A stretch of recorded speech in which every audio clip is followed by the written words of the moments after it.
Hello दोस्तों, तो कैसे यार आप लोग। आशा करते हैं आप लोग मस्त होंगे और आप सबकी तैयारी मस्त चली होगी। तो जैसा कि यार हमने 12th फिजिक्स के 12 नंबर चैप्टर तक, चैप्टर 12 परमाणु तक के सभी महत्वपूर्ण प्रश्नों को वन शॉट पे देख लिया था।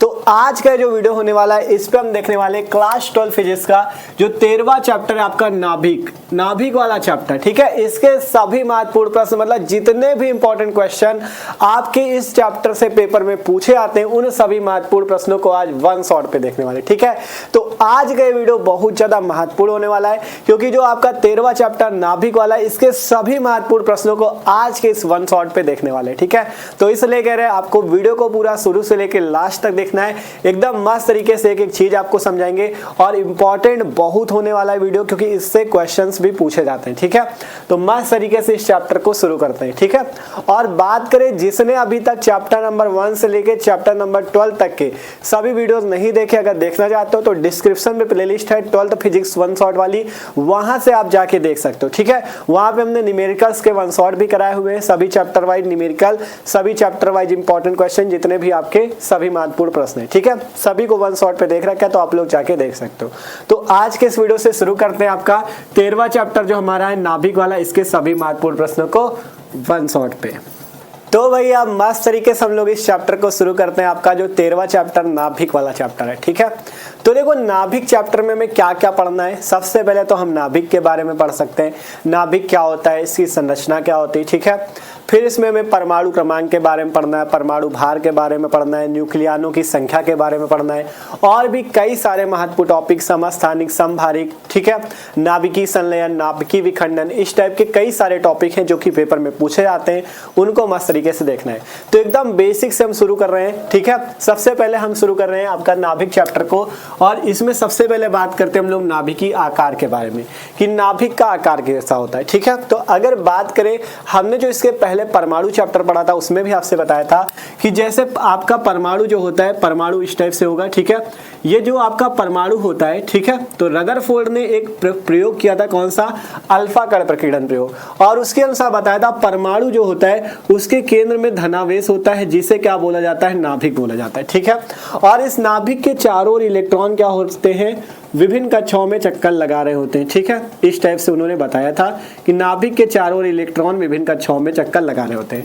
ये जो परमाणु के केंद्र पे आपको प्लस दिख रहा है यही नाभिक होता है और इसकी त्रिज्या भी हमने आपको वहां पे बताई थी कितनी होती है, 10⁻⁻15 मीटर त्रिज्या बताई थी किसने, रदरफोर्ड ने अपने अल्फा कण प्रकीर्णन प्रयोग के द्वारा।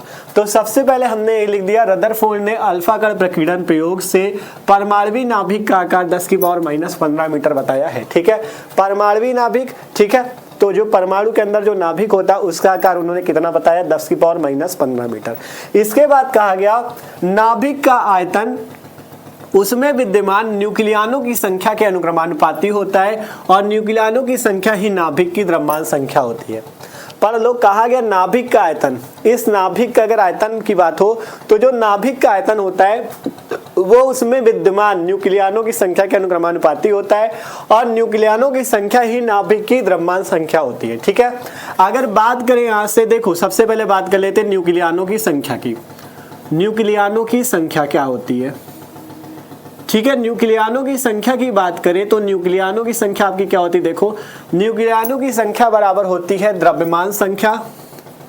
ठीक है, न्यूक्लियानों की संख्या को आप क्या लिख सकते हो, द्रव्यमान संख्या के इक्वल, और द्रव्यमान संख्या को आप परमाणु भार भी बोल सकते हो। क्या बोल सकते हो, परमाणु भार। ठीक है, क्या बोल सकते हो, परमाणु भार भी बोल सकते हो। ठीक है, न्यूक्लियानों की संख्या क्या होती है, द्रव्यमान संख्या होती है, उसे परमाणु भार भी बोल सकते हो। और द्रव्यमान संख्या क्या होती है, द्रव्यमान संख्या। ठीक है, द्रव्यमान संख्या जो होती है वो क्या होती है, आपका द्रव्यमान संख्या आपकी जो होती है वो क्या होती है, प्रोटॉनों की संख्या प्लस न्यूट्रॉनों की संख्या के बराबर। प्रोटॉनों की संख्या प्लस न्यूट्रॉनों की संख्या के बराबर होती, कौन, द्रव्यमान संख्या प्लस न्यूट्रॉनों की संख्या के बराबर। ठीक है, सिंपल सी बात है, अगर आपसे पूछा जाए न्यूक्लियनों की संख्या क्या होती है तो आप कह सकते हो वो द्रव्यमान संख्या या परमाणु भार के बराबर होती है, और परमाणु भार बराबर सूत्र होता है प्रोटॉनों की संख्या प्लस न्यूट्रॉनों की संख्या। तो यहां से आप न्यूक्लियनों की संख्या का सूत्र बना सकते हो, बराबर में क्या होता है प्रोटॉनों की संख्या प्लस न्यूट्रॉनों की संख्या, मतलब प्रोटॉनों की संख्या और न्यूट्रॉनों की संख्या के योग को ही न्यूक्लियनों की संख्या बोलते हैं। ठीक है, ये चीज आप लोग याद रखना। अब इसके बाद परमाणु क्रमांक, परमाणु भार, इन सबको अच्छे से परिभाषा सही समझेंगे, टेंशन न लो। ठीक है, इसके बाद कहा गया नाभिक का आयतन। ठीक है, नाभिक का जो आयतन होता है, नाभिक का आयतन जो होता है, नाभिक का आयतन वो किसके अनुक्रमानुपाती होता है? वो अनुक्रमानुपाती होता है न्यूक्लियनों की संख्या के। वो किसके अनुक्रमानुपाती होता है? न्यूक्लियनों की संख्या के, न्यूक्लियनों की संख्या। ठीक है, नाभिक का आयतन बताया गया न्यूक्लियनों की संख्या के बराबर होता है। अब नाभिक का आयतन जो देखो, नाभिक कैसा होता है? इस टाइप से गोलाकार, तो गोले का आयतन यहां से लग जाएगा कितना? 4/3। और यहां से सबसे पहले लिख लेना कि माना नाभिक की त्रिज्या, नाभिक की त्रिज्या मान लेना कैपिटल आर, माना नाभिक की त्रिज्या कैपिटल आर है। ठीक है, माना नाभिक की त्रिज्या कैपिटल आर है, तब गोले का आयतन का सूत्र होता है 4/3 पाई आर क्यूब। तो वैसे यहाँ पे नाभिक का आयतन क्या हो जाएगा? 4/3 पाई आर क्यूब। ठीक है, अनुक्रमानुपाती किसके? न्यूक्लियनों की संख्या के संख्या के। और न्यूक्लियनों की संख्या क्या है? द्रव्यमान संख्या या परमाणु भार। और द्रव्यमान संख्या या परमाणु भार को ए से प्रदर्शित करते हैं, कैपिटल ए से। तो यहां से आप इसको न्यूक्लियनों की संख्या की जगह क्या लिख सकते हो?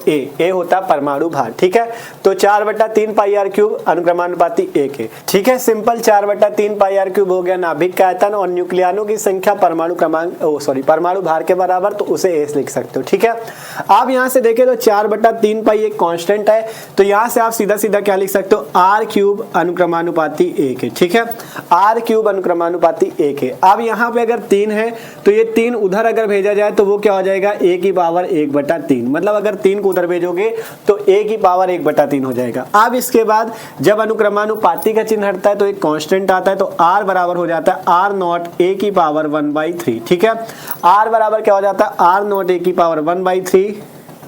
ये आपके पास फॉर्मूला आता है, जहां आर क्या है? नाभिक की त्रिज्या, ए क्या है? परमाणु भार या द्रव्यमान संख्या या न्यूक्लियनों की संख्या है।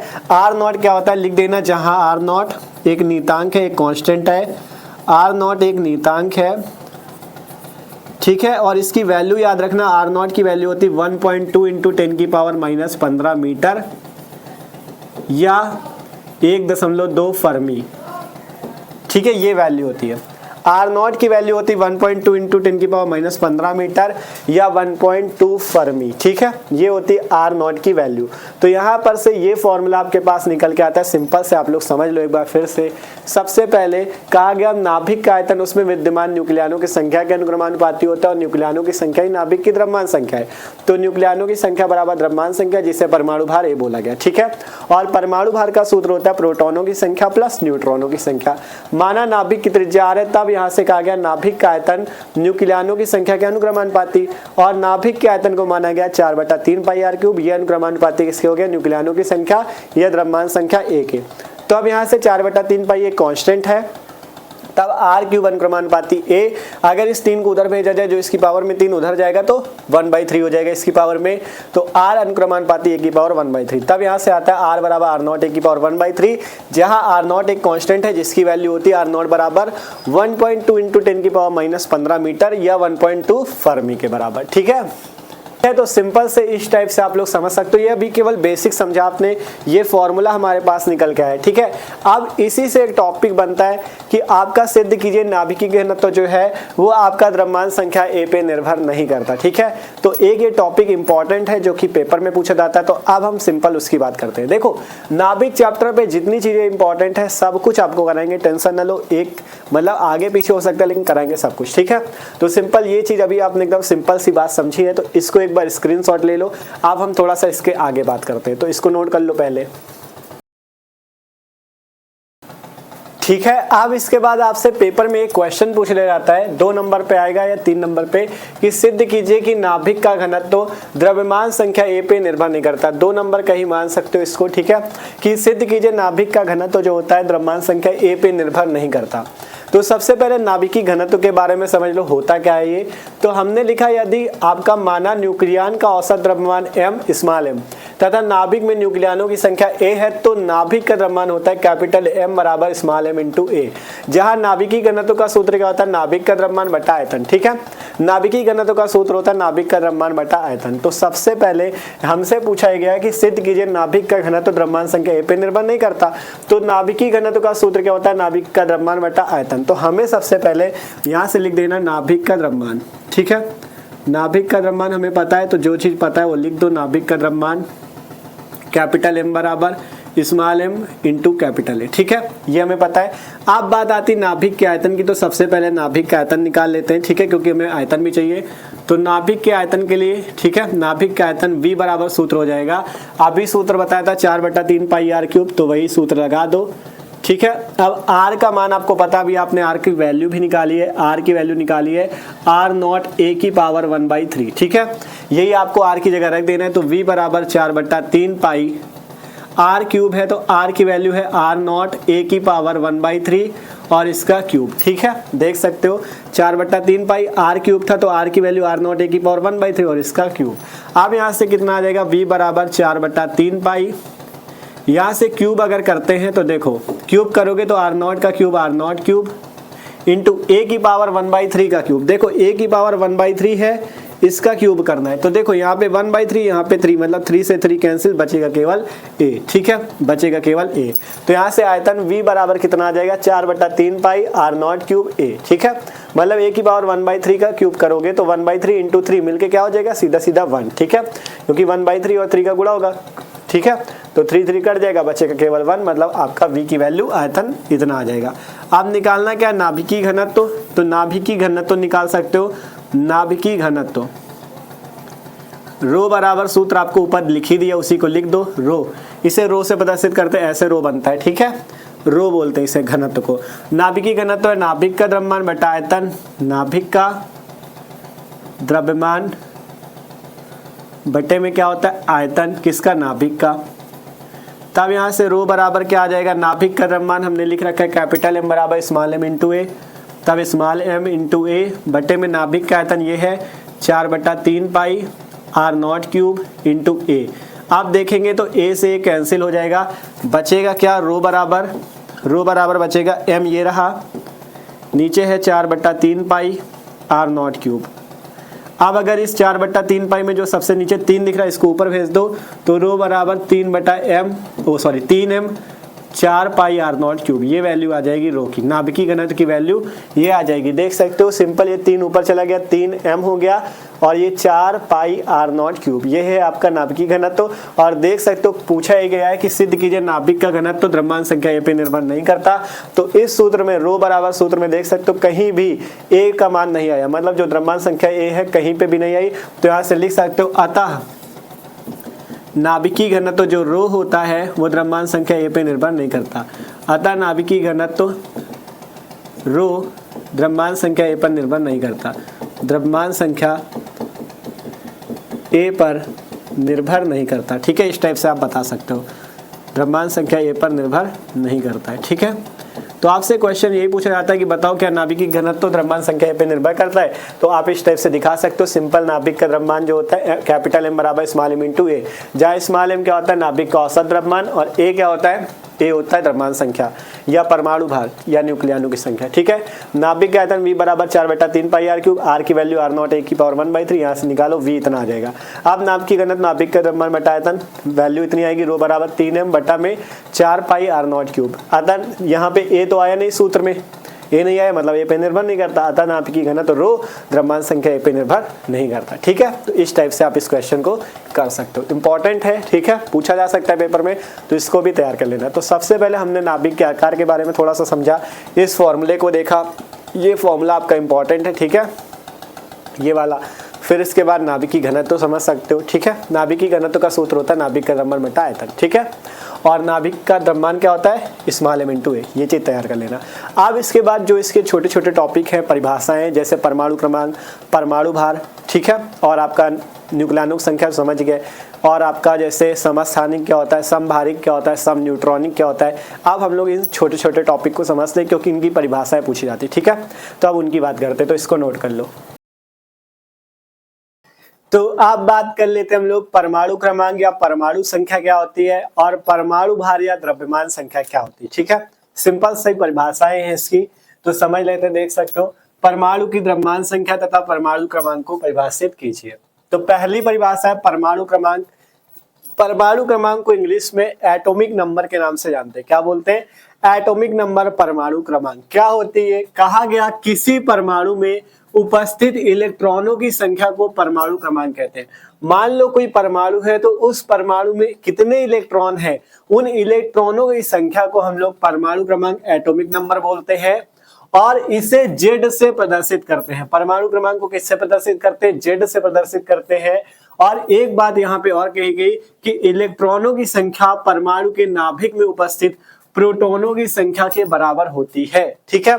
जो इलेक्ट्रॉनों की संख्या E होती है वो बराबर होती है प्रोटॉनों की संख्या P के, ठीक है। तो ये सिंपल सी परमाणु क्रमांक की परिभाषा है कि किसी भी परमाणु में उपस्थित इलेक्ट्रॉनों की संख्या को हम लोग क्या बोलते हैं, परमाणु क्रमांक Z, और जो आपका प्रोटॉनों की संख्या होती है वो इलेक्ट्रॉनों की संख्या की बराबर होती है। तो आप सीधा सीधा कह सकते हो परमाणु क्रमांक जो होता है प्रोटॉनों की संख्या के बराबर होता है, और प्रोटॉनों की संख्या इलेक्ट्रॉनों की संख्या के बराबर होता है, ठीक है। इसके बाद बात आती है परमाणु भार या द्रव्यमान संख्या। परमाणु भार को हम लोग एटॉमिक मास के नाम से जानते हैं। क्या बोलते हैं, एटॉमिक मास। मास का मतलब द्रव्यमान, एटॉमिक का मतलब परमाणु, ठीक है। परमाणु द्रव्यमान या परमाणु भार या द्रव्यमान संख्या, कुछ भी बोलो, ठीक है। तो कहा गया परमाणु में उपस्थित न्यूट्रॉनों की संख्या तथा प्रोटॉनों की संख्या के योग को द्रव्यमान संख्या कहते हैं, और इसे ए से प्रदर्शित करते हैं, ठीक है। इसे किससे प्रदर्शित करते हैं, ए से। तो ए बराबर सूत्र क्या होता है, ए बराबर सूत्र होता है Z + N, जहां Z को क्या बोलते हैं, परमाणु क्रमांक या प्रोटॉनों की संख्या, N को क्या बोलते हैं, N को बोलते हैं न्यूट्रॉनों की संख्या। तब यहां से आप एक चीज और लिख सकते हो कि Z बराबर P बराबर E, जहां Z को क्या बोलते हैं, परमाणु क्रमांक, P को बोलते हैं प्रोटॉनों की संख्या, E को बोलते हैं इलेक्ट्रॉनों की संख्या। यहां से एक सूत्र और समझना, N बराबर P + N, जहां कैपिटल N क्या है, न्यूक्लियानों की संख्या। न्यूक्लियानों की संख्या या परमाणु भार हमने कहा था सेम होता है, तो कैपिटल N है न्यूक्लियानों की संख्या बराबर P + N, P है प्रोटॉनों की संख्या प्लस N न्यूट्रॉनों की संख्या, ठीक है। तो न्यूक्लियानों की संख्या का सूत्र याद रखो, N बराबर P + N, जहां न्यूक्लियानों की संख्या बराबर P प्रोटॉनों की संख्या प्लस स्मॉल n न्यूट्रॉनों की संख्या है, ठीक है। तो ये कुछ फॉर्मूले हैं। अब जैसे आपका कोई भी तत्व जो होता है, कोई भी तत्व होता है तो इस टाइप का होता है, जैसे ZXA, इस टाइप का होता है कोई भी तत्व, ठीक है।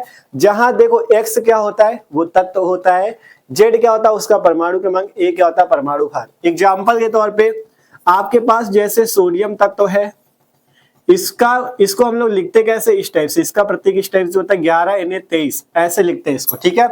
इसे लिखा जाता है 11Na23। अगर हम इस 11Na23 में आपसे सबसे पहले कुछ बातें पूछना है, जैसे हम आपसे पूछ रहे हैं बताओ परमाणु क्रमांक क्या है, ठीक है। सबसे पहले हम आपसे पूछते हैं बताओ परमाणु क्रमांक क्या है, तो आपको तुरंत पता होना चाहिए परमाणु क्रमांक क्या होता है, प्रोटॉनों की संख्या के बराबर होता है, इलेक्ट्रॉनों की संख्या के बराबर होता है, और परमाणु क्रमांक को Z से प्रदर्शित करते हैं। तो इस प्रतीक पे देखो, जो Z नीचे है, X है और ऊपर ही लिखा है, तो Z यहाँ पे Z से मिलाओ, जो नीचे होता है उसे परमाणु क्रमांक बोलते हैं। तो परमाणु क्रमांक यहाँ पे कितने, 11। अब हम आपसे कहें यहाँ पे प्रोटॉनों की संख्या बताओ, तो प्रोटॉन भी कितने हो जाएंगे, 11, क्योंकि परमाणु क्रमांक ही बराबर होता है। न्यूट्रॉन पूछे, न्यूट्रॉन कितने हो जाएंगे, वो भी कितने हो जाएंगे, 11 हो जाएंगे। इसके बाद हम आपसे पूछे इसका परमाणु भार बताओ, इसका परमाणु भार बताओ, ठीक है। परमाणु भार अगर पूछा जाए आपसे कि परमाणु भार बताओ, तो आप परमाणु भार कितना बताओगे, आप देखोगे ए से परमाणु भार को प्रदर्शित करते हैं। परमाणु भार को द्रव्यमान संख्या भी बोलते हैं, न्यूक्लियन की संख्या भी बोलते हैं। तो कितना है ये, 23, तो यहाँ से 23 हो जाएगा परमाणु भार, ठीक है। सिंपल, यहाँ से परमाणु भार कितना हो जाएगा, 23। इसी टाइप से आप किसी का भी निकाल सकते हो। 12 Mg24 मैग्नीशियम वाले का, इसमें परमाणु क्रमांक 12 हो जाएगा, Z बराबर 12। परमाणु भार पूछा जाए, A कितना हो जाएगा, 24, ठीक है। इस टाइप से आप निकाल सकते हो। और अगर किसी पे आपसे मान लो जैसे 11Na23 हमें है, अगर हम इसमें आपसे न्यूट्रॉनों की संख्या पूछ लेगी n बताओ कैसे कितना होगा, तो आप एक तो ऐसे बता सकते हो प्रोटॉनों की संख्या बराबर न्यूट्रॉनों की संख्या, या इस सूत्र से भी निकाल सकते हो। अगर यहाँ से n की बात करें तो n कितना हो जाएगा z माइनस ए, इसी सूत्र से देखो n कितना हो जाएगा z माइनस ए, तो यहाँ से z कितना हो जाएगा, सॉरी न्यूट्रॉनों की संख्या के बराबर नहीं होता, हमने कहा था प्रोटॉनों की संख्या जो होती है इलेक्ट्रॉनों की संख्या के बराबर होती है, ये चीज गड़बड़ कर दिया जल्दी जल्दी में, प्रोटॉन इलेक्ट्रॉन के बराबर होते हैं। अगर यहाँ पे पूछा जा रहा है न्यूट्रॉन कितने हैं, तो इस सूत्र से निकालना n बराबर z माइनस ए से, यहाँ a बराबर z प्लस n, या आप लिख सकते हो n बराबर z माइनस ए। तब z कितना है यहाँ पे, इस वाले पे देखो z हमारे पास ये 11 है, परमाणु क्रमांक 11, माइनस a क्या है परमाणु भार है 12, ठीक है, सॉरी a माइनस z होगा ना, देखो ये z इधर आ जाएगा a माइनस z, ठीक है, सूत्र हो जाएगा n बराबर a माइनस z, ठीक है, a कितना है 23 माइनस z कितना है 11, तो यहाँ से न्यूट्रॉन कितने आएंगे 12, ठीक है, 12 11 23, ठीक है। तो सिंपल मतलब न्यूट्रॉनों की संख्या क्या होती है, न्यूट्रॉनों की संख्या क्या होती है n बराबर a माइनस z। सिंपल यहाँ से अगर बात करें 11 यानी 23 में प्रोटॉन कितने हैं 11, इलेक्ट्रॉन कितने हैं 11, परमाणु क्रमांक कितना है 11, परमाणु भार की बात किया 23। अगर हम आपसे यहाँ से पूछ ले न्यूट्रॉन कितने, तो न्यूट्रॉन के लिए सूत्र याद रखना n बराबर a माइनस जेड, ए है परमाणु भार, यहाँ से 23 हो गया, जेड परमाणु क्रमांक 11 हो गया, निकाल लो 12 आ गया। अब हम अगर यहाँ से पूछ ले न्यूक्लियन कितने हैं कैपिटल N, तो कैपिटल N क्या होता है proton plus neutron, P plus small n, ठीक है, P है प्रोटॉन, प्रोटॉन कितने 11 और न्यूट्रॉन कितने 12, तो यहाँ से हमारे पास कितना आ जाएगा 12 11 मिलके 23, और हमने कहा न्यूट्रॉन ही किसके बराबर होते हैं परमाणु भार के, तो देख सकते हो परमाणु भार हमारे पास कितना 23, तो यहाँ से हमारे पास न्यूक्लियन भी कितने हैं 23, ठीक है। कहा गया था ना न्यूक्लियन जो होते हैं परमाणु भार के बराबर होते हैं, ठीक है, न्यूक्लियन जो होते हैं किसके बराबर होते हैं परमाणु भार या द्रव्यमान संख्या के। तो यहाँ से अगर आप परमाणु भार देखोगे 23 आया है, न्यूक्लियंस भी निकालोगे तो वो भी 23 आएंगे। अगर इसमें देखें 12 mg 24 में, तो इसमें परमाणु क्रमांक 12, परमाणु भार 24। अगर हम आपसे पूछे इलेक्ट्रॉन कितने हैं, परमाणु क्रमांक के बराबर इलेक्ट्रॉन 12, प्रोटॉन कितने हैं परमाणु क्रमांक के बराबर 12। अब हम आपसे पूछे न्यूट्रॉन कितने हैं, न्यूट्रॉन के लिए सूत्र याद रखो a माइनस जेड, तो a कितना है यहाँ पे 24 परमाणु भार माइनस जेड कितना परमाणु क्रमांक 12, तो n कितना आ जाता है 12 आ जाता है, ठीक है। अब हम आपसे पूछे न्यूक्लियन कितने कैपिटल N, तो उसके लिए proton plus neutron P plus small n, proton कितने हैं 12 प्लस स्मॉल n कितना है 12, तो 12 12 मिला के 24 ऐसे निकाल लो, या सीधा सीधा याद रखो परमाणु भार किसके बराबर होता है न्यूक्लियनों की संख्या के, ठीक है। तो इस टाइप से आप निकाल भी सकते हो। तो यहाँ पे हमने आपको सिंपल सा केवल निकालना समझाया कैसे निकाला जाता है। आप जैसे बात करें 6C12 पे, 6C12 पे आपको यहाँ पे बताना है कि बताओ परमाणु क्रमांक कितना है, ठीक है। ये चीजें अब आपको कमेंट करके बतानी कि इसमें क्या कितना होगा, ठीक है। परमाणु क्रमांक Z की वैल्यू बताओ, इसमें P की वैल्यू बताओ, इसमें E की वैल्यू बताओ, इसमें न्यूट्रॉन N की वैल्यू बताओ और कैपिटल N की वैल्यू बताओ, ठीक है, और कैपिटल A की भी वैल्यू बताओ। तो ये चीजें आपको यहाँ पे कमेंट करके बतानी 6C12 कार्बन के परमाणु के लिए, ठीक है। इसके लिए आपको ये वाला कमेंट करके बताना है कि ये सारी वैल्यू क्या होंगी Z, P, E, N, N और A की वैल्यू, ठीक है। तो इस वाले क्वेश्चन को कमेंट कर सकते हो। तो सिंपल इस टाइप से आपने क्या पढ़ा, परमाणु क्रमांक क्या होता है और परमाणु भार क्या होता है, ठीक है। सिंपल सी परिभाषाएं थी, यहाँ पे परिभाषाएं केवल पूछी जाती है, ये हमने आपको निकालना सिखा दिया कैसे क्या निकाल सकते हो, ठीक है। अब इसके बाद हम बात करते हैं समस्थानिक क्या होता है, समभारिक क्या होता है और सम न्यूट्रॉनिक क्या होता है, ठीक है। तो आप लोग इसे नोट कर लो। आप समस्थानिक, समभारिक और सम न्यूट्रॉनिक को देखते हैं, ठीक है। तो आप समझ लेते हैं समस्थानिक, समभारिक और सम न्यूट्रॉनिक को। इनकी परिभाषा उदाहरण सहित पूछी जाती है, तो इसको आपको अच्छे से समझना, ठीक है। क्वेश्चन पूछा था समस्थानिक, समभारिक तथा सम न्यूट्रॉनिक को परिभाषित कीजिए और इसके उदाहरण भी दीजिए, ठीक है। तो सबसे पहले बात करें समस्थानिक, जिसे इंग्लिश पे आइसोटोप्स के नाम से जानते हैं, ठीक है। परिभाषा कहती है किसी एक ही तत्व के ऐसे विभिन्न परमाणु जिनमें परमाणु क्रमांक समान तथा परमाणु भार भिन्न होते हैं समस्थानिक कहलाते हैं, ठीक है। किसी एक ही तत्व के ऐसे परमाणु जिनके परमाणु क्रमांक समान तथा परमाणु भार भिन्न होते हैं उन्हें हम लोग समस्थानिक बोलते हैं। जैसे उदाहरण, सबसे अच्छा उदाहरण है हाइड्रोजन के समस्थानिकों का, हाइड्रोजन के समस्थानिकों का, ठीक है। हाइड्रोजन के समस्थानिक की बात करें तो हाइड्रोजन के 3 समस्थानिक होते हैं, ठीक है। सबसे पहला होता है 1H1, 1H2, 1H3, ठीक है। इस टाइप से 3 समस्थानिक होते हैं हाइड्रोजन के, 1H1, 1H2, 1H3, ठीक है। कॉमा कर लो इस टाइप से।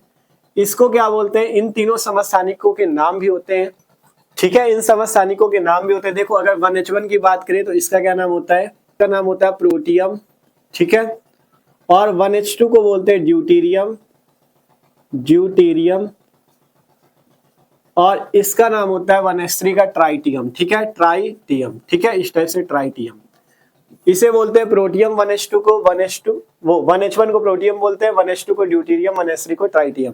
तो इसमें अगर देखोगे 1H1, 1H2 और 1H3 में, तो परमाणु क्रमांक क्या होता है, जो नीचे लिखा होता है उसे परमाणु क्रमांक बोलते हैं और जो ऊपर लिखा होता है उसे परमाणु भार बोलते हैं। तो ये जो नीचे लिखा हुआ यही परमाणु क्रमांक है, मतलब जिसमें परमाणु क्रमांक समान हो। कहा गया किसी एक ही तत्व के ऐसे विभिन्न परमाणु जिनमें परमाणु क्रमांक समान हो। तो देख सकते हो इसमें भी परमाणु क्रमांक 1, इसमें भी परमाणु क्रमांक 1, इसमें भी परमाणु क्रमांक 1, मतलब परमाणु क्रमांक समान है लेकिन परमाणु भार भिन्न होगा। इसमें परमाणु भार 1 है, इसमें परमाणु भार 2 है, इसमें परमाणु भार 3। मतलब कि ये क्या है आपका, ये आपका क्या है, सिंपल सा, ये तीनों आपके क्या है, समस्थानिक है। क्यों? क्योंकि इनके परमाणु क्रमांक तीनों के 1-1 है लेकिन परमाणु भार तीनों के अलग अलग है, अतः ये क्या है, एक प्रकार के समस्थानिक। और भी एग्जाम्पल ले सकते हो, ठीक है। दूसरा एग्जाम्पल ले सकते हो क्लोरीन के समस्थानिकों का, क्लोरीन के समस्थानिक, ठीक है, क्लोरीन के समस्थानिक, ठीक है। क्लोरीन के समस्थानिक जैसे पहला होता है 17Cl35, 17Cl37, ठीक है, ये क्लोरीन के समस्थानिक होते हैं जिसमें परमाणु क्रमांक सेम होता है 17-17 लेकिन परमाणु भार 35 और 37 होता है, ठीक है। तो ये क्लोरीन के समस्थानिक। आपको दो उदाहरण देके पूछता है तो इस टाइप से दे सकते हो। हाइड्रोजन के समस्थानिक जैसे प्रोटियम, ड्यूटेरियम, ट्राइटियम, जैसे 1H1, 1H2, 1H3, ठीक है। और इसमें क्लोरीन के जैसे 17Cl35, 17Cl37, ठीक है। फिर इसके बाद आता है संभारिक, जिसे इंग्लिश में बोलते हैं आइसोबार्स, ठीक है। संभारिक मतलब इसमें परमाणु भार समान होता है। तो जिन परमाणुओं का परमाणु भार समान होता है लेकिन परमाणु क्रमांक अलग अलग होता है उन्हें संभारिक बोलते हैं। जैसे उदाहरण के तौर पे, ठीक है, उदाहरण के तौर पे आपका, ठीक है, उदाहरण के तौर पे जैसे आपका 6C14 और आपका जैसे 7N14, ठीक है, ये आपके एक प्रकार के संभारिक है, कार्बन और नाइट्रोजन 6C14, 7N14। क्यों? क्योंकि इनमें देखोगे इनमें परमाणु भार आपको 14 और 14 मिलेगा लेकिन परमाणु क्रमांक 6 और 7 मिलेगा। मतलब ये एक प्रकार के संभारिक है क्योंकि इसमें परमाणु भार समान है लेकिन परमाणु क्रमांक अलग है, ठीक है। तथा और एग्जाम्पल ले सकते हो, ठीक है, जैसे एग्जाम्पल ले सकते हो आप लोग कौन सा, 8O17 और 9F17 का, ठीक है, जैसे ऑक्सीजन वाला और फ्लोरीन वाला, ठीक है, 8O17, 9F17। इसमें देखोगे ऑक्सीजन का परमाणु भार 17, फ्लोरीन का भी 17। तो मतलब ये भी एक प्रकार के संभारिक है। संभारिक में परमाणु भार समान होता है, इसलिए देखो यहाँ भी 17, यहाँ भी 17, इसमें देखा था इसमें 14, इसमें 14, ठीक है। तो इसमें परमाणु भार समान होता है लेकिन परमाणु क्रमांक अलग अलग आपको मिलेंगे, ठीक है। फिर इसके बाद सम न्यूट्रॉनिक जो होता है, ऐसे नाभिक जिनमें न्यूट्रॉनों की संख्या समान होती है उन्हें सम न्यूट्रॉनिक बोलते हैं। जैसे इसका उदाहरण की बात करें तो इसका उदाहरण जो है, इसका उदाहरण हो जाता है यहाँ पे 11Na23, 12Mg24 वाला, ठीक है। अगर इसमें आप न्यूट्रॉन देखोगे, इसमें अगर आप न्यूट्रॉन निकालोगे तो दोनों में आपको कितने कितने मिलेंगे, निकालते हैं। अगर इसमें देखो तो 23 - 11 मतलब आपका सूत्र क्या होता है, n बराबर a - z मतलब 12 आ जाएगा। यहाँ पे निकालोगे न्यूट्रॉन तो इसमें परमाणु भार माइनस परमाणु क्रमांक 24 - 12 मतलब 12। तो देखोगे इसमें भी 12 न्यूट्रॉन, इसमें भी 12 न्यूट्रॉन। जब दोनों में 12-12 न्यूट्रॉन है तो आप क्या कहोगे कि ये आपका एक प्रकार का सम न्यूट्रॉनिक है। और भी एग्जांपल ले सकते हो, ठीक है, और भी एग्जांपल ले सकते हो जैसे 1H3 तथा 2He4 वाला, ठीक है, 1H3 और 2He4 का ले सकते हो। इसमें भी अगर आप निकालो, ठीक है, 1H3 और 2He4 में इसमें न्यूट्रॉन निकालोगे तो 3 - 1 मतलब 2, इसमें न्यूट्रॉन निकालोगे तो 4 - 2 बराबर 2। मतलब यहाँ पे भी न्यूट्रॉन 2 आते, क्यों, परमाणु भार माइनस परमाणु क्रमांक, परमाणु भार माइनस परमाणु क्रमांक, मतलब न्यूट्रॉन 2 बराबर है। तो जिसमें न्यूट्रॉनों की संख्या बराबर होगी वो आपके सम न्यूट्रॉनिक, जिसमें परमाणु भार समान, जैसे 14 मिल रहा है, 17 तो वो समभारिक जिसमें परमाणु क्रमांक समान, देखो 1 तीनों में 1 है। तो ये हाइड्रोजन के 3 समस्थानिक है आपके, protium, deuterium, tritium, 1H1, 1H2, 1H3, ये पहला उदाहरण। तथा दूसरा उदाहरण कौन सा है, क्लोरीन के समस्थानिक 17Cl35, 17Cl37। इसमें देखोगे परमाणु क्रमांक दोनों का 17 है लेकिन परमाणु भार दोनों के अलग है, तो समस्थानिक, ठीक है। समभारिक में देखा था इसमें परमाणु भार समान, जैसे इसका 14 और इसका 14, कार्बन और नाइट्रोजन एक दूसरे के समभारिक हो गए, ऑक्सीजन, फ्लोरीन एक दूसरे के समभारिक। सम न्यूट्रॉनिक पे इनमें न्यूट्रॉनों की संख्या समान, देखो इसमें 12 इसमें 12, मतलब दोनों की न्यूट्रॉनों की संख्या समान है, तो सोडियम मैग्नीशियम का सम न्यूट्रॉनिक है। यहाँ पे देखोगे हाइड्रोजन आपका हीलियम का सम न्यूट्रॉनिक है, ठीक है, इस टाइप से। तो ये होते हैं समस्थानिक, समबारिक और समन्यूट्रॉनिक। तीनों की परिभाषा इंपॉर्टेंट है, आपसे उदाहरण सहित पूछा जाता है, तो दो दो उदाहरण हमने इसलिए बताया क्योंकि दो दो उदाहरण आपसे पूछे जाते हैं, तो अच्छे से आप लोग लिख सकते हो समस्थानिक, समबारिक और समन्यूट्रॉनिक को, ठीक है। तो ये टॉपिक भी कंप्लीट है, हमने परमाणु क्रमांक, परमाणु भार को भी अच्छे से समझ लिया, समस्थानिक, समबारिक, समन्यूट्रॉनिक को भी अच्छे से समझ लिया। तो अब बात करते हैं अगला टॉपिक, तो आप लोग इसे जरा नोट कर लो।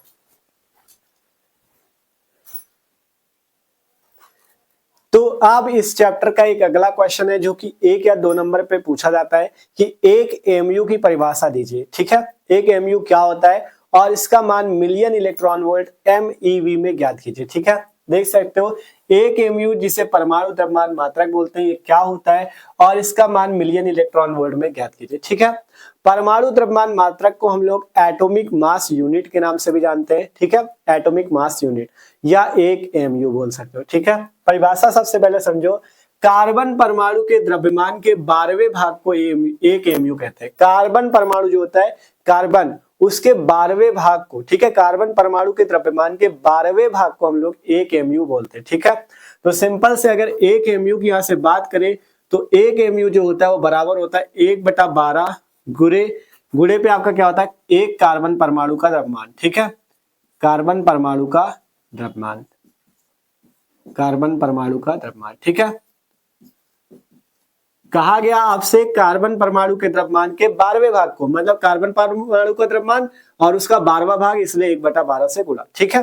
अब एक एमयू जो होता है बराबर हो जाएगा 1/12 गुणे कार्बन परमाणु का द्रव्यमान कितना हो जाएगा, देखो कार्बन का अगर बात करें तो वो होता है 6C12, ठीक है। ये होता है जहां 6 परमाणु क्रमांक और 12 परमाणु भार होता है, तो सबसे पहले परमाणु भार हो जाएगा बटे में अवोगाद्रो संख्या n हो जाएगी, कार्बन परमाणु का द्रव्यमान। यहां से लिख सकते हो जहां n को बोलते हैं अवोगाद्रो संख्या, जहां n क्या है अवोगाद्रो संख्या, अवोगाद्रो संख्या जिसका मान होता है 6 कितना 6.02 गुणे 10 की पावर 23। ये होता है अवोगाद्रो संख्या की वैल्यू, n होता है अवोगाद्रो नंबर, अवोगाद्रो संख्या जिसका मान होता है 6.02 गुणे 10 की पावर 23, ठीक है। तो यहां से अगर वैल्यू निकाली जाए तो देखो सिंपल, सबसे पहले 1/12 क्यों लिखा गया, क्योंकि कार्बन परमाणु के द्रव्यमान के 12वें भाग को एक एमयू बोलते हैं, तो एक एमयू बराबर 1/12 गुणे कार्बन परमाणु का द्रव्यमान, तो 1/12 गुणे कार्बन परमाणु का द्रव्यमान, सबसे पहले कार्बन का सबसे पहले परमाणु भार 12 बटे में n अवोगाद्रो संख्या, मतलब 12/n क्या हो जाएगा कार्बन परमाणु का द्रव्यमान, तब 1/12 गुणे 12/n। अब यहाँ से 12 से 12 आपस में कैंसिल, बचेगा क्या, एक एमयू बराबर, एक एमयू बच जाएगा 1/n के बराबर, ठीक है, जहां n को बोलते हैं अवोगाद्रो संख्या। अब अगर यहाँ से एक एमयू की वैल्यू निकालनी है तो 1/n का मान रख दो 6.02 गुणे 10 की पावर 23, ठीक है, ये वैल्यू आ जाएगी, ठीक है, सिंपल ये वैल्यू आ जाएगी। अब अगर यहां से इसे हल किया जाए तो एक एमयू बराबर, देखो यहाँ पे 10 की पावर 23 है नीचे, इसे ऊपर भेज दोगे तो 10 की पावर -23 हो जाएगा, और बटे में देखो ये पहले यहाँ पे देखो, इसे पहले सॉल्व करते हैं, ठीक है। यहाँ पे 6.02, दशमलव के बाद कितने अंक है, 2 अंक, अगर दशमलव हटा दे तो ऊपर 2 जीरो बढ़ा देंगे, तो 100/602, ठीक है, मतलब दशमलव के बाद 2 अंक था, अगर दशमलव हटाओगे तो ऊपर 2 जीरो बढ़ जाएंगे, 2 जीरो बढ़ा दिया तो 100/602, और ये 10 की पावर 23 ऊपर जाएगा 10 की पावर -23, ठीक है, इस टाइप से। अब अगर देखोगे 602 का इसमें भाग जाएगा नहीं 100 में, तो करते क्या है, यहाँ पे एक जीरो बढ़ा लेते, एक जीरो बढ़ाओगे तो यहाँ एक जीरो घटाने के लिए 10 की पावर -1 कर देंगे, ठीक है, एक जीरो यहाँ बढ़ाया तो एक जीरो यहाँ घटा देंगे 10 की पावर -1।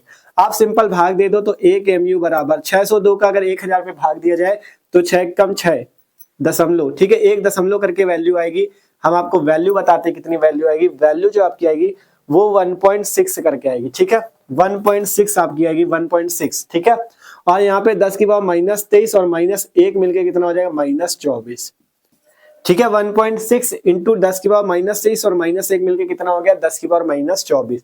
अब ये वैल्यू जो आती है, ये वैल्यू आती है किसमें, ग्राम में, ठीक है, ये वैल्यू किसमें आती, ग्राम में, हमें बताना है मिलियन इलेक्ट्रॉन वोल्ट में।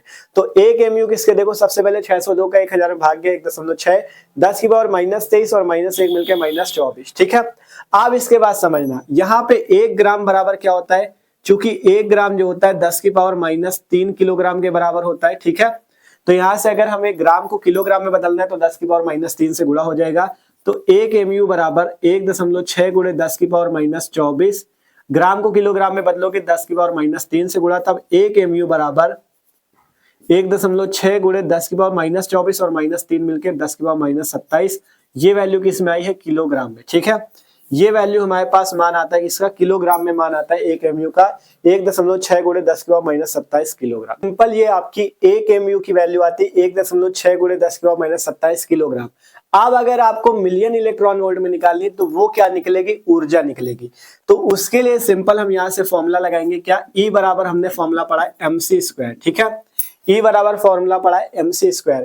तो m की जगह क्या हो जाएगा? m होगा द्रव्यमान, जो कि एक MU के बराबर होगा, जिसकी वैल्यू ये हो जाएगी। ठीक है, तब यहाँ से E का मान किस में निकलेगा? ठीक है, E का मान यहाँ से अभी निकलेगा जूल में। तो किलोग्राम में वैल्यू रखते हैं 1.6 गुणे 10 की पावर -27 गुणे C क्या होती है? प्रकाश की चाल। और प्रकाश की चाल कितनी होती है? C का मान होता है 3 गुणे 10 की पावर 8 मीटर पर सेकेंड। तो यहाँ से C की वैल्यू हो जाएगी 3 गुणे 10 की पावर 8 और स्क्वायर लगा इसलिए स्क्वायर लगा लो। ठीक है, अब ये जो E की वैल्यू आएगी किस में आएगी? अभी जूल में आएगी। ठीक है, इसको निकालते हैं। तो 1.6 गुणे 10 की पावर -27 गुणे 3 के स्क्वायर 9 गुणे 10 की पावर 8 के स्क्वायर 8 16। ठीक है, तो यहाँ से कितना आ जाएगा? 1.6 गुणे 9 गुणे 10 की पावर -27 और 16 मिलके -11। ठीक है, ये वैल्यू किस में आएगी? जूल में। ठीक है, ये वैल्यू किस में आएगी? जूल में। अब अगर इसे इलेक्ट्रॉन वोल्ट में बदलना है तो इसमें क्या करना होगा? इसमें हमें भाग देना होगा। ठीक है, यहाँ पे एक चीज ध्यान देना, ये जो वैल्यू आती है 1.66 करके आती है। ठीक है, पूरी वैल्यू रखो 1.66 करके आती है। ठीक है, 1.66। ठीक है, ये पूरी वैल्यू आती है 1.66। ठीक है, 1.66 आती है। तो 9 गुणे 10 की पावर -11 जूल में आया। अब 1 जूल बराबर वैल्यू याद रखो, 1 जूल जो होता है, ठीक है, सबसे पहले 1 इलेक्ट्रॉन वोल्ट बराबर वैल्यू होती है। 1 इलेक्ट्रॉन वैल्यू जो होती है 1.6 गुणे 10 की पावर -19 जूल के बराबर होती है। ठीक है, 1 इलेक्ट्रॉन वोल्ट किसके बराबर होता है? 1.6 गुणे 10 की पावर -19 जूल के। तो अगर 1 जूल की बात करें तो 1 इलेक्ट्रॉन वोल्ट तो इतने बराबर, लेकिन 1 जूल की बात की जाए तो 1 जूल किसके बराबर हो जाएगा? 1 जूल 1/1.6 गुणे 10 की पावर -19 इलेक्ट्रॉन वोल्ट के बराबर। ठीक है, तो अगर आपको इस जूल को इलेक्ट्रॉन वोल्ट में बदलना है तो इसका भाग देना पड़ेगा। तब यहां से कितना आ जाएगा? 1.66 गुणे 9 गुणे 10 की पावर -11। अब अगर इसे इलेक्ट्रॉन वोल्ट में बदलना है तो इससे भाग दे दो 1.6 गुणे 10 की पावर -19। ये वैल्यू आ गई इलेक्ट्रॉन वोल्ट में। ठीक है, बदलना किसमें? मिलियन इलेक्ट्रॉन वोल्ट में। तो 1 मिलियन की वैल्यू पता होनी चाहिए आपको। 1 मिलियन क्या होती है वैल्यू? 10 लाख के बराबर। 1 मिलियन किसके बराबर होता है? 10 लाख के बराबर। तो 10 लाख में कितने जीरो होते हैं? 6 जीरो। तो इसे आप लिख सकते हो 10 की पावर 6। तो अगर आपको इलेक्ट्रॉन वोल्ट को मिलियन इलेक्ट्रॉन वोल्ट में बदलना है, देखो 1 मिलियन बराबर तो 10 की पावर 6 होता है, लेकिन ठीक है, अगर यहां से 1 मिलियन इलेक्ट्रॉन वोल्ट की बात कर ले तो 10 की पावर 6 इलेक्ट्रॉन वोल्ट के बराबर होगा। तो अगर 1 मिलियन इलेक्ट्रॉन वोल्ट होता है तो वो 10 की पावर 6 इलेक्ट्रॉन वोल्ट के बराबर। लेकिन हमें इसका उल्टा करना है, इलेक्ट्रॉन वोल्ट को मिलियन इलेक्ट्रॉन में इलेक्ट्रॉन वोल्ट को हमें मिलियन इलेक्ट्रॉन वोल्ट में बदलना है। इसलिए हम क्या कर देंगे? 10 की पावर -6 का गुणा। तब यहां से आ जाएगा E बराबर 1.66 गुणे 9 गुणे 10 की पावर -11 बटे में 1.6 गुणे 10 की पावर -19 गुणे 10 की पावर -6 मिलियन इलेक्ट्रॉन वोल्ट में अब ये वैल्यू आएगी। इसका जब मान निकालोगे तो इसकी जो वैल्यू आएगी आपकी लगभग करके कितनी आएगी? E की वैल्यू जो आएगी, E की वैल्यू कितनी आएगी? 931 करके आएगी। और ये आगे मिलियन इलेक्ट्रॉन वोल्ट में वैल्यू आती है। तो यहां से 1 MU के लिए जो ऊर्जा आती है वो किसके बराबर आती है? 931 मिलियन इलेक्ट्रॉन वोल्ट के। ठीक है, इस टाइप से 1 MU की इक्वल ऊर्जा जो आती है वो 931 मिलियन इलेक्ट्रॉन वोल्ट के इक्वल आती है। ठीक है, तो ये चीज यहाँ पे ऐसे निकलता है। सबसे पहले ये आपका 1 MU किलोग्राम में इतना निकला था। अब मिलियन इलेक्ट्रॉन वोल्ट में निकालना है तो ऊर्जा ही निकालनी है। तो E बराबर mc², m की वैल्यू ये हो जाएगी जो कि 1 MU के बराबर है। ठीक है, यही तो बाहर है इसका निकल के आया। C की जगह 3 गुणे 10 की पावर 8 के स्क्वायर, क्योंकि C का मान होता है 3 गुणे 10 के 8 मीटर पर सेकेंड। अब इसे आगे हल करोगे जूल में वैल्यू आएगी। ठीक है, जूल को इलेक्ट्रॉन वोल्ट में बदलने के लिए क्या किया गया? हमने क्या किया? 1.6 गुणे 10 की पावर -19 से भाग दिया। फिर इलेक्ट्रॉन वोल्ट को मिलियन इलेक्ट्रॉन वोल्ट में बदलने के लिए 10 की पावर -6 से गुणा किया। अब यहाँ से हमारे पास 931 मिलियन इलेक्ट्रॉन वोल्ट आ चुके हैं। ठीक है, ये बहुत ज्यादा इंपॉर्टेंट टॉपिक है, मोस्ट इंपॉर्टेंट है और आपसे पूछा भी जाता है पेपर में। तो इसको आपको अच्छे से तैयार करना है कि 1 MU किसके बराबर होता है? 931 मिलियन इलेक्ट्रॉन वोल्ट के बराबर। इस टाइप से आप पूरा निकाल सकते हो, ठीक है। तो इस टाइप से हमने समझा परमाणु द्रव्यमान मात्रक एटॉमिक मास यूनिट के बारे में, ठीक है। तो आशा करते हैं सबको ये भी समझ में होगा। आप देखते हैं अगला टॉपिक। देखो जितने टॉपिक है सबको अच्छे से समझना में चाहे टाइम चाहे जितना लगे, ठीक है। तो आप इसे नोट कर लो। आप देखते हैं अगला टॉपिक। तो आप बात करते हैं भाई हम लोग इस चैप्टर के कुछ जो महत्वपूर्ण परिभाषाएं आपसे पूछी जाती, ठीक है, जो कि आपकी इंपॉर्टेंट होती है और एक एक दो दो नंबर पे आती, ठीक है। तो इनको आप देख लेते हैं।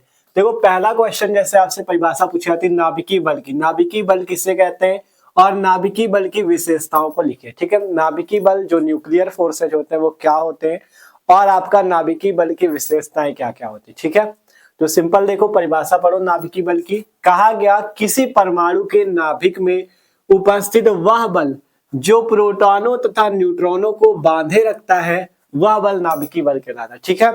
किसी परमाणु के नाभिक में उपस्थित ऐसा बल, ऐसा फोर्स जो कि नाभिक में उपस्थित जो प्रोटॉन और न्यूट्रॉन होते हैं उनको आपस में बांधे रखता है, तो वो बल क्या कहलाता है, नाभिकीय बल कहलाता है, ठीक है। सिंपल सी परिभाषा है कि किसी परमाणु के नाभिक में उपस्थित प्रोटॉन और न्यूट्रॉन को जो बल आपस में बांधे रखता है उस बल को नाभिकीय बल कहते हैं, ठीक है। सिंपल सी बात है, नाभिक में उपस्थित बल को नाभिकीय बल।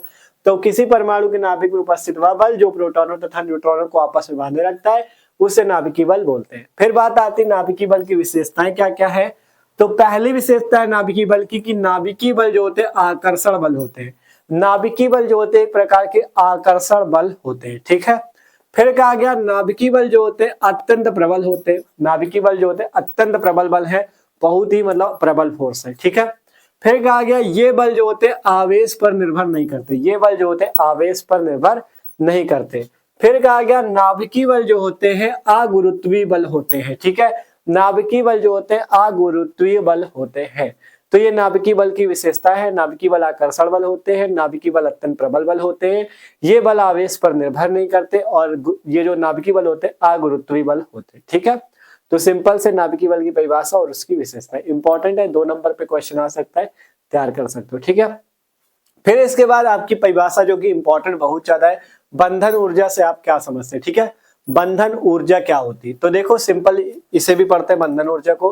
कहा गया किसी नाभिक की बंधन ऊर्जा वह बाह्य ऊर्जा है जो नाभिक के न्यूक्लियनों को परस्पर अलग अलग करने के लिए आवश्यक होती है, उसे बंधन ऊर्जा बोलते हैं। किसी नाभिक की बंधन ऊर्जा वह बाह्य ऊर्जा है जो नाभिक के न्यूक्लियन क्या होते हैं, न्यूक्लियन हमने बताया था प्रोटॉन प्लस न्यूट्रॉन या परमाणु क्रमांक प्लस न्यूट्रॉन, इसी की संख्या को क्या बोलते हैं, न्यूक्लियन बोलते हैं। तो वही चीज कहा गया किसी नाभिक की बंधन ऊर्जा वह बाह्य ऊर्जा है जो नाभिक के न्यूक्लियनों को, ठीक है, जो नाभिक के न्यूक्लियनों को परस्पर अलग अलग करने के लिए आवश्यक होती है, उस ऊर्जा को बंधन ऊर्जा बोलते हैं। और किसी नाभिक की बंधन ऊर्जा जितनी अधिक होगी वह नाभिक उतना ही अधिक स्थायी भी होगा।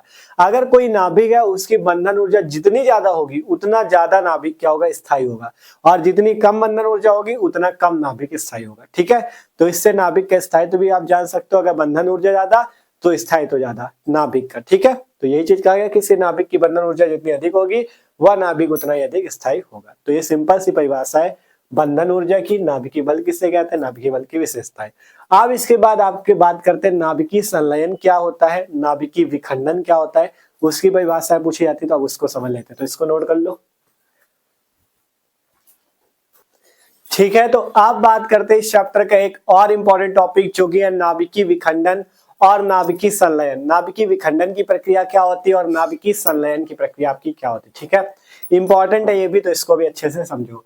तो देखो सिंपल यहाँ पे सबसे पहले बात करते हैं नाभिकीय विखंडन क्या है, इसको उदाहरण से समझाइए, ठीक है। तो देखो यहाँ से नाभिकीय विखंडन की हमने परिभाषा लिखी। कहा गया जब किसी भारी नाभिक पर न्यूट्रॉन की बमबारी कराई जाती है या बमबारी की जाती है तो वह 2 समान हल्के नाभिकों में टूट जाता है और यह प्रक्रिया नाभिकीय विखंडन की कहलाती है, ठीक है। क्या कहा गया, जब किसी भारी नाभिक पर न्यूट्रॉनों की बमबारी कराई जाती है, ठीक है। जब भी कोई भारी नाभिक होता है उसमें न्यूट्रॉनों की बमबारी कराई जाती है, मतलब उसमें न्यूट्रॉनों को डाला जाता है, तो उससे क्या होता है, दो समान हल्के नाभिकों में वह भारी नाभिक टूट जाता है और यह प्रक्रिया नाभिकीय विखंडन होती है। मतलब आपको एक भारी नाभिक लेना है, उसमें न्यूट्रॉनों की बमबारी करानी है, जिससे क्या होगा, वो भारी नाभिक दो हल्के नाभिकों में टूट जाएगा और यह प्रक्रिया नाभिकीय विखंडन की कहलाती है। उदाहरण सहित बताना है तो उदाहरण देख लो। जैसे आपका एक भारी नाभिक आप ले सकते हो, जैसे कौन सा, 92 यूरेनियम 235 यूरेनियम का नाभिक ले सकते हो। इसका परमाणु क्रमांक 92 और परमाणु भार 235। जब इसमें न्यूट्रॉन डाले जाते हैं इस टाइप से आपने क्या डाला, इसमें न्यूट्रॉन की बमबारी कराई, तो ये दो भारी नाभिकों में टूट जाता है। ठीक है, पहला आपका कौन सा, पहला आपका बेरियम में टूटता है, दूसरा क्रिप्टन में टूटता है और आपका यहां से न्यूट्रॉन भी बाहर निकलते हैं और ऊर्जा भी बाहर निकलती है। ठीक है, यहाँ पे बात करें तो 3 न्यूट्रॉन हमारे बाहर निकलते हैं। ठीक है, इस टाइप से 3 न्यूट्रॉन निकलते हैं। सिंपल देखो, सबसे पहले बेरियम निकलता है। बेरियम के परमाणु क्रमांक और परमाणु भार की बात करें तो बेरियम का जो होता है वो होता है 56 होता है परमाणु क्रमांक और 144 होता है परमाणु भार। ठीक है, और क्रिप्टन की अगर बात करें तो क्रिप्टन का जो होता है वो 36 होता है परमाणु क्रमांक और 89 होता है परमाणु भार। ठीक है, देख सकते हो। सिंपल आपने क्या लिया था, यूरेनियम, जिसका परमाणु क्रमांक 92 और परमाणु भार 235 था। तो 92 यूरेनियम 235 एक भारी नाभिक था। जब हमने इसमें न्यूट्रॉनों की बमबारी कराई तो ये दो नाभिकों में टूटा।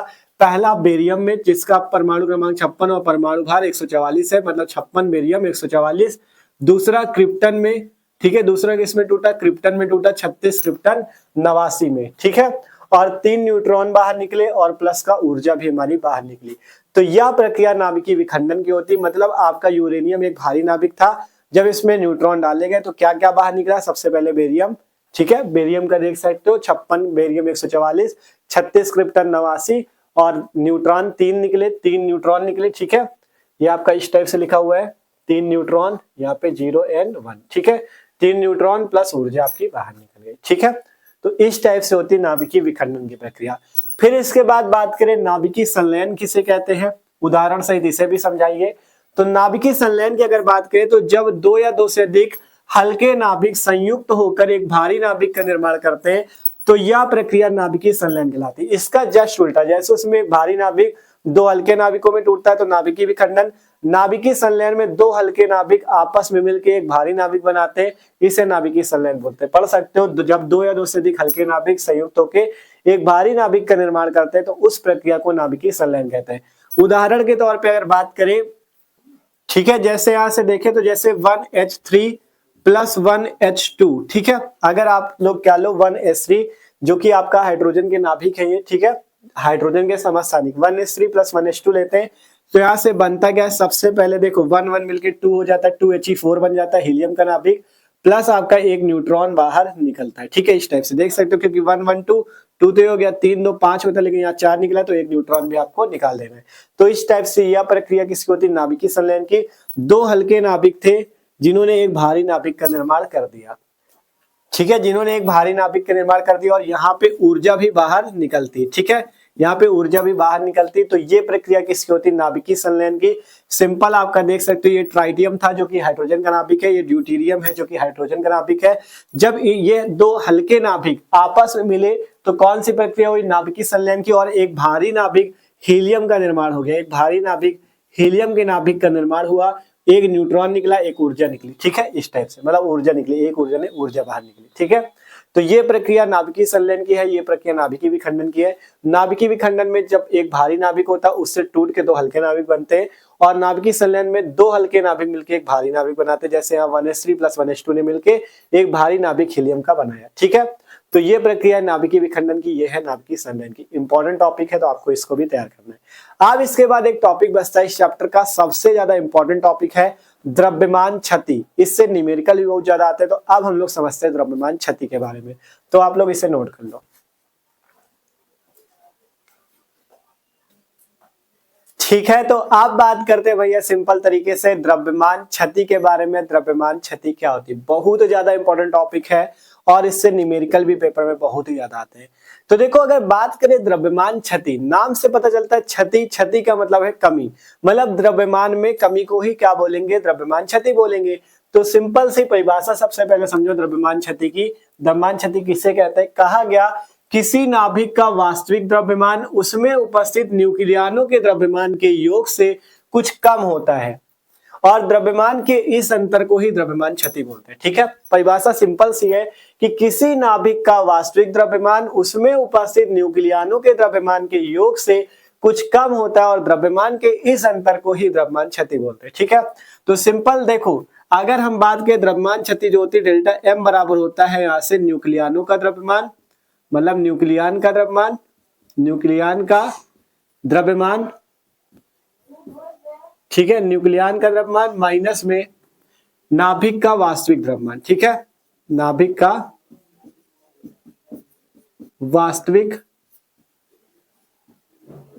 द्रव्यमान। ठीक है, सिंपल है, द्रव्यमान क्षति डेल्टा एम बराबर न्यूक्लियान का द्रव्यमान माइनस नाभिक का वास्तविक द्रव्यमान। अब देखो यहां से अगर बात करें डेल्टा एम बराबर न्यूक्लियान का द्रव्यमान, ठीक है, बात करें न्यूक्लियान का द्रव्यमान, तो देखो न्यूक्लियानों की संख्या क्या होती है, कैपिटल एन बराबर हमने बताया था प्रोटॉनों की संख्या प्लस न्यूट्रॉनों की संख्या। यही फॉर्मूला होता है, न्यूक्लियानों की संख्या कैपिटल एन बराबर प्रोटॉनों की संख्या प्लस न्यूट्रॉनों की संख्या। तो यहां पर से क्या हो जाएगा, देखो सबसे पहले प्रोटॉनों की संख्या को हम लोग क्या बोलते हैं, प्रोटॉनों की संख्या को बोलते हैं परमाणु क्रमांक Z इंटू प्रोटॉन का द्रव्यमान Mp। ठीक है, फिर प्लस लगाओ, न्यूट्रॉनों की संख्या क्या होती है, न्यूट्रॉनों की संख्या अगर निकालनी है तो परमाणु भार माइनस परमाणु क्रमांक करते A माइनस Z, तो यहां से A माइनस Z हो जाएगा। ठीक है, क्या, न्यूट्रॉनों की संख्या।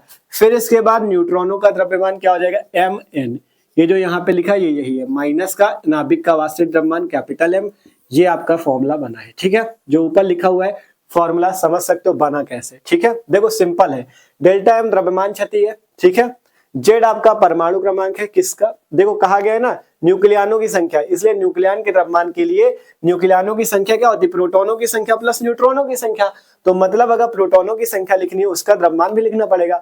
तो सबसे पहले प्रोटॉनों की संख्या को परमाणु क्रमांक जेड और गुणे में प्रोटॉन का द्रव्यमान, फिर प्लस लगा ए माइनस जेड, क्यों लिखा, क्योंकि न्यूट्रॉनों की संख्या का सूत्र ए माइनस जेड होता है, इसलिए न्यूट्रॉनों की संख्या गुणे न्यूट्रॉन का द्रव्यमान, मतलब यहां से प्रोटॉनों की संख्या गुणे प्रोटॉन का द्रव्यमान, न्यूट्रॉनों की संख्या गुणे न्यूट्रॉन का द्रव्यमान माइनस नाभिक का वास्तविक द्रव्यमान। यही आपका द्रव्यमान क्षति का सूत्र है। ठीक है, यही आपका द्रव्यमान क्षति का सूत्र है। यहाँ पे आपको सब पता ही, जेड क्या चीज है, परमाणु क्रमांक है, एमपी क्या है, चाहो तो दर्शा दो। ठीक है, जेड आपका क्या है, परमाणु क्रमांक, परमाणु क्रमांक, एमपी को बोलते हैं प्रोटॉनों की संख्या, प्रोटॉनों की संख्या, और यहां से ए माइनस जेड क्या है, न्यूट्रॉनों की संख्या, न्यूट्रॉनों की संख्या। ठीक है, और एम को बात करें, एम एन क्या चीज लिखा है, ये न्यूट्रॉनों की, न्यूट्रॉनों का द्रव्यमान है, न्यूट्रॉनों का द्रव्यमान। और आपको पता है परमाणु क्रमांक को प्रोटॉन का, प्रोटॉनों की संख्या भी कह सकते हो। ठीक है, ये न्यूट्रॉन का द्रव्यमान है,